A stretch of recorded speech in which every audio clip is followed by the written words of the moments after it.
Mark Urban is with me, as he is every Monday, to talk us through the big foreign policy, diplomatic and defence stories. Mark, welcome back.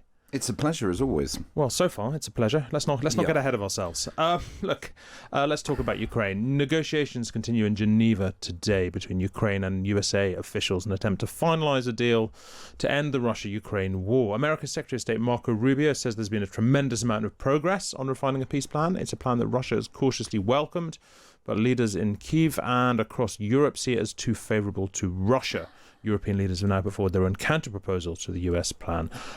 Mark, just the backdrop here, the big fear hanging over all of this is that this is Donald Trump's last roll of the dice, that he might pull American support from Ukraine entirely if he doesn't get what he wants. He says Kyiv has been ungrateful. How fatal would it be for Ukraine if America just said, you know what, we're out? Yes, and by the way, overnight a statement out of Geneva from the Ukrainians and Americans with not much of substance in it. About the only thing in there I saw was them Ukrainians saying how grateful they were. Yeah. So trying to once again keep on the right side of Trump. Ego. I think this is quite an odd one, really. I mean, Trump has shown himself obviously impatient with this, with Gaza, and with other things, and he wants the wins. But I think the fundamental here, and I think this applied to Gaza as well, is that these countries will not make peace until they're ready to. Now, when you talked about the loss of American support, which is allegedly the threat, if Ukraine doesn't sign up by Thursday, which is Thanksgiving in the US, they will lose American support. Well, the first point to make there is American support is already pretty low anyway in terms of weapons. So the sort of big quantities that were going through under Biden are no longer going through. The last congressional package was at the tail end of last year. They're running on empty. And so what's happened is, to some extent, the Europeans have compensated, and to a greater extent, the Ukrainians have been building up the output of their own arms industry on all the expendables, artillery shells, drones, of course, all that stuff. So the only real area of dependence, significant continued dependence, is intelligence. So when Ukraine is doing deep strikes on Russian oil terminals or airfields or whatever, they do very much value what the Americans can give them. And that's not just, we imagine the satellite imagery of how many planes are on the tarmac at this air base in Russia, but it's all the stuff about where are the Russian anti-aircraft missiles, where are those batteries between the launching point and that target, so that the Ukrainians can program their drones or missiles to fly around those defenses, that sort of stuff. So that kind of assistance is still important. And that's what Zelensky would be losing. But is it decisive? I'm not so sure. I think the fundamental in bringing peace and ending wars is that both countries have got to believe that they can no longer gain anything of significance by fighting, and that, whatever the complications of ending the war and accepting certain bad compromises, it's the better way to go. And I don't think either of the parties are yet at that point. And that's the key with when will Zelensky really feel he's got to that point. And if he does, and if the Russians sense that he kind of is pretty near that point, do they keep toughing it out as they have been this year? Let's try and untangle what happened over the weekend and over the last week. The US plan, the 28-point plan or whatever it was the US plan really a US plan? Because there was some suggestion over the weekend that Marco Rubio had said, oh no, it was a Russian plan, we were just passing it on, and then he said they weren't, and it was very confusing. Yeah. I think the best way of explaining this is where did it appear from and how did then people react? So the plan was rolled out by Steve Witkoff, who is Trump's envoy for the region. And people started looking at it and even sort of thinking they could detect Russian syntax. Now, it's quite clear that Witkoff's usual interlocutor on these things is a guy called Kirill Dmitriev, who plays a sort of similar role for Putin that Witkoff does for Trump. They are both kind of businessmen who've been blessed with this sort of envoy role. And so the immediate presumption was, jeepers, the Americans have just taken dictation in Russian on a load of peace terms that grossly favour Russia here. And the reaction then of some people like Marco Rubio, who is the Secretary of State, supposedly America's chief diplomat, did seem to react badly to it. Meanwhile, there was a senior American official, the Army Secretary in Kyiv, basically telling them, we're not going to take any changes on this.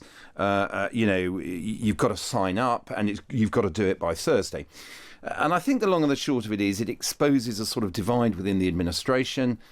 You've got Vance, the vice president, and Witkoff, who are very much in favour of trying to resolve this quickly. You've got Rubio on the other side and a couple of other senior figures who think, hang on a minute, we can't just coerce the Ukrainians into this.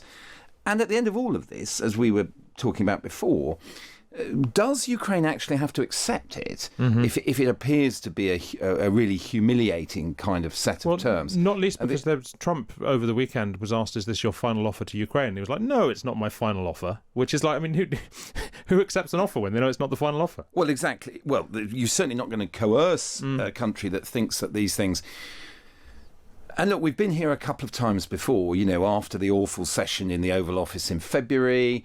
And the approach of the European countries, UK sending the National Security Advisor Jonathan Powell into bat in Geneva over the last couple of days, is to both try and draw things out, fudge the deadline, as you imply, and obviously improve the terms. Now, of course, the flip side of that is, and we've already seen this happen a couple of times, is if you improve the terms sufficiently to get the Ukrainians into a sort of landing zone, will Putin then say, no, sorry? And does the very fact that the Ukrainians can be, it seems, led towards the landing zone, cause Putin to think, no, I'm just going to tough this out? Yeah. The pips are beginning to squeak in Kyiv, so I'm going to tough it out. So all of these different mind games are going on. I think all one can say is that after nearly 4 years of this, both societies have taken enormous losses. And there is a logic in a ceasefire. I mean, we've understood that for some time, even since before Trump came into office. But the real question then is, to what degree will the things that go around this ceasefire predetermine the wider solution, and whether or not things just resume in a few years' time when Putin's had a chance to rebuild the Russian military? Let's talk a bit about the money, because in your excellent Sunday Times column, you discuss frozen Russian assets currently held in Belgium and what might happen Technically in Belgium. Technically in Belgium. So is Donald Trump trying to get hold of them himself? Well, now there's the thing. He's not. So basically, there was a 2-year argument, and this is kind of the EU at its least impressive, frankly. There was a 2-year argument between countries that said, come on, let's just take this money and help the Ukrainians because so much damage has been done to their country by Russia. So let's just take Russian money to pay for repairing it, and indeed to help Ukraine fight on until the terms are right. Quite a lot of people early on in that argument, including the Germans, said, no, we can't do this, because if we just expropriate the Russian money, then Europe will lose its reputation as a safe place. Sure. And various other countries, they might be Gulf states, they might be, from the Far East or whatever. We'll get the money the hell out. Yeah, we'll start to think, okay, well, at some point the EU may have a problem with us. And so there was that whole question hanging over it over months and months and months of debate around the European Council meetings, the summits. And eventually, a compromise was reached, classic sort of European Commission sort of compromise of saying, look, why don't we just use the Russian funds, the frozen funds, as security for loans? And that was the way to basically open up billions for Ukraine in order to get the money flowing. Now, the problem is that the Ukrainian treasury is at a very low level. They really, really need the money. And at the last European Council meeting in Brussels, they were unable to agree this plan. And the key one, as you implied, is Belgium, because the kind of European financial centre, which effectively has control over these frozen funds, is in Belgium. And Belgium has been saying to the other European countries, hang on, don't leave us in the lurch, because if Russia then launches some massive international legal action against us for letting you guys borrow against this money. So, and there are some, obviously Hungary, always, Viktor Orban, always wanting things that basically advantage Russia, and Slovakia and one or two other countries who've lined up with Belgium. So they still haven't achieved consensus on this. The optimists in Brussels say, well, they will at December's European Council meeting. But it's quite a basic problem, the money, because America isn't sending it anymore. And as I mentioned, America isn't sending large quantities of weapons. Ukraine's ability to sustain the war. We always look at the three things: money, weapons, and people. Mm-hmm. And Ukraine is in difficulties on all of those. Frankly, relatively less so on the weapons now. Real problems recruiting enough people, real problems financing the war. Look, finally, and just briefly, because I want to move on and talk about another part of the world, but if Ukraine agrees to roughly this plan, as seen, the American/Russian plan, does it survive as a nation? Can it survive as a nation? So let's flip all this round and look through the other end of the telescope and say, hang on a minute, the fundamentals of this are pretty well understood. So I think it's well understood by Ukraine. Zelensky has more or less said this, that they can't get their lost territory back. The 20% of the country that's occupied by Russia, Zelensky has accepted because they've spent the best part of 3 years trying to get it back militarily. That's not going to happen. Yep. So if you have a formula in which Russia accepts that it doesn't get the sovereignty, the legal right to that territory, but you're just going to recognise the point where the fighting has come to an end, is that acceptable to both sides? I think it is. Right. So that fundamental about territory is there. You then get on to the fact that Russia seems to want to take a bit more of the Donbass area, eastern Ukraine, that they haven't yet conquered, which is clearly unacceptable to Ukraine. And the fact that they want to cap the size of the Ukrainian army. There's different views about that. Some people say, well, if you cap it at 600,000, that's still pretty big, and as long as it's thoroughly modernised. Other people say, no, it's just unacceptable because for all the reasons we've been saying, a distrust of the EU, America and everything else, Ukrainians know that a strong military is their ultimate security guarantee. Okay, look, while I've got you, let's talk briefly about Venezuela as well, because we know the Trump... Today's the day. Well, the Trump administration, of course, doesn't recognise Nicolas Maduro, who's facing narco-terrorism charges in the US as the legitimate leader there. There have been a series of strikes. More than 80 people have been killed.